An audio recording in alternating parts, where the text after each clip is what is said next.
பெற்றோர்கள் தங்கள் பிள்ளைகளிடம் சொல்ல வேண்டும், உன் வாழ்க்கையில் தைரியமாக இரு. நீ எவ்வளவு மென்மையாக இருப்பாயோ அவ்வளவு அதிகம் பிறர் உன்னை தொந்தரவு செய்வார்கள்.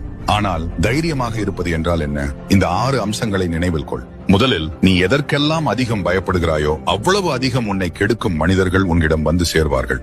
ஆனால் எந்த விதத்திலும் அஞ்சாதவனாக இருந்தால் யாரும் உன்னை தொட துணிய மாட்டார்கள். இரண்டாவது, உன்னுடன் பழகும் மனிதர்கள் நீ எங்கே போறாய், என்ன செய்கிறாய் என்று கேட்டால் அப்பாவியாக எல்லா விவரங்களையும் சொன்னுவிடாதே.